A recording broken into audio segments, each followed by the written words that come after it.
Hi everyone, welcome back. And we're moving forward into chapter 4. Chapter 4 is a briefer chapter than the others, but it really focuses on some really important things. And we're really going to highlight in this one some self-reflection. And in fact, you're going to see your assignments for this week are going to be focused on what we call an intellectual autobiography. So in these chapters, what we're going to be focusing on is understanding better our own biases, our own values, our own attitudes, and the things that have happened to us and helped us to be us and who we are, and how those things that now are us affect us and how we see situations. So as we move into interdisciplinary studies, it's really important that we have the ability to put aside our own biases, or to at least be able to identify, well, this is my bias, this is my idea, this is my opinion. It doesn't make it the right opinion, and it doesn't make it right for everyone.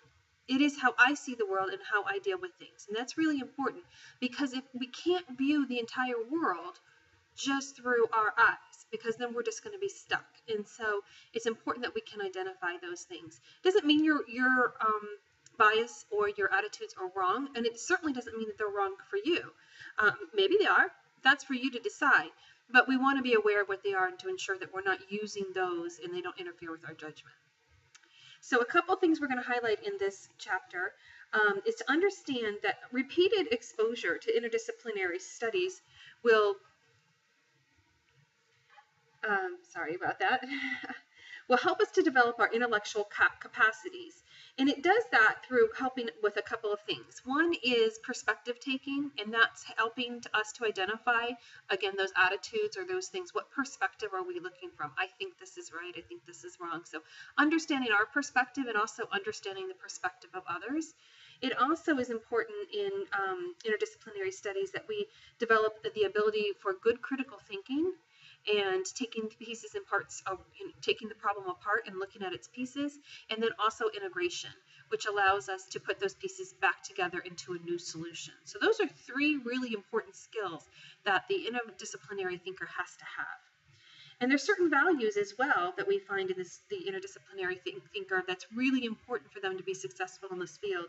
And those include empathy, ethical consciousness, humility, an appreciation for diversity, tolerance for ambiguity, and civic engagement. And those are discussed more in your book, but those are really, really important to understand, because this is new horizons. This is new stuff we're looking at.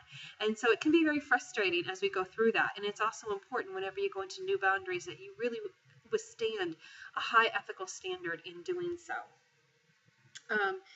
There's a lot of personality traits that we find are very helpful to the interdisciplinary studier, the person that studies interdisciplinary studies.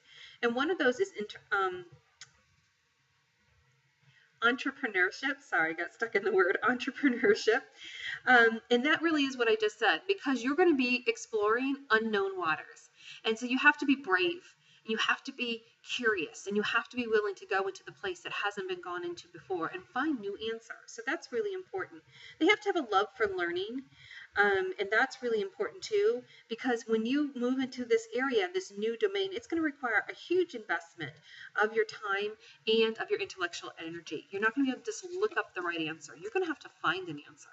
And so it's really exciting for some, and some don't want that sort of adventure. They just want to ask, well, not going to be the answer when we're going to find new solutions. It's also important that they're able to self-reflect. And self-reflect is when you're looking through something, be able to analyze it and say, did I put my bias in here? Did I do something that would contaminate this, or is it really the purest study? A fourth trait that's really helpful is intellectual courage. You heard me refer to that earlier. And you have to be courageous. You have to step up. You're going to be walking into unknown waters. Other helpful traits are going to be things like patience, the ability to tolerate ambiguity when you're not sure. Some people get really frustrated when it's not black and white. Open-mindedness, and really enjoying the challenge. So it's not for everyone.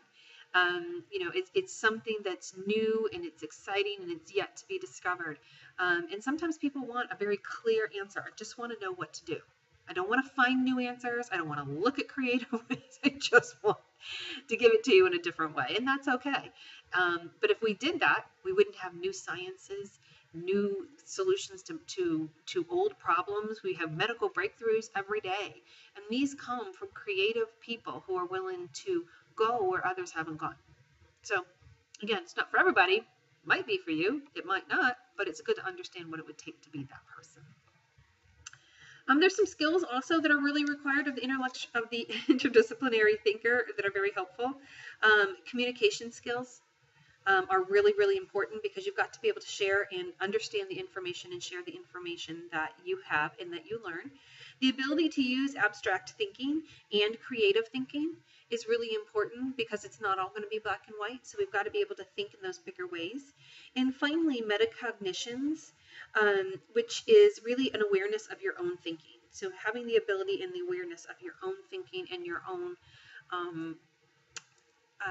processes when you go through thinking. So sometimes you might be able to identify for yourself, oh, I always do it this way, or I always grab it. Even challenge yourself to do something different. Can be really funny, you know what I mean? Just brush your teeth with a different hand or something, and you may feel like, wow, the world's just come unglued, and it's really not that big of a deal. So in this week's lessons, we're going to encourage you to be taking a look at all those things. What are my biases? Are my politics part of my bias? Is my religion? Is the values that my parents placed on me as I grew up? Is my cultural bias? Do I come in having some firm beliefs about cultural things the way it should be or shouldn't be? And this can be on anything. Do I have gender bias? Do I think girls should be one way and boys should be one? You know, really taking a deep inventory into those things. How about ageism? Do you think differently at things because of the age that you are?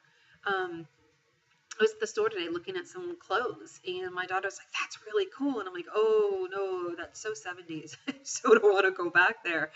And yet it was fascinating and fun for her. Well, it was her first round, mine second. And, you know, it just wasn't as something I saw as exciting the first time. So ageism could be an influence. So there's so many influences out there. So this class and this lesson will give you an opportunity to really explore those from a personal level.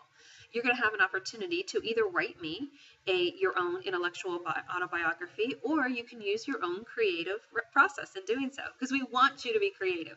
We want you to explore those things. So I'm looking forward to seeing either a written paper, which will be scored just as well. You'll do great with that. Creative videos, how-toons, whatever way you want to deliver your intellectual autobiography to me, I am looking forward to seeing them. In your course shell, I have already listed the requirements that need to be in there. How you deliver that, that's going to be up to you. So I'm looking forward to seeing all your projects, and you guys have a great week.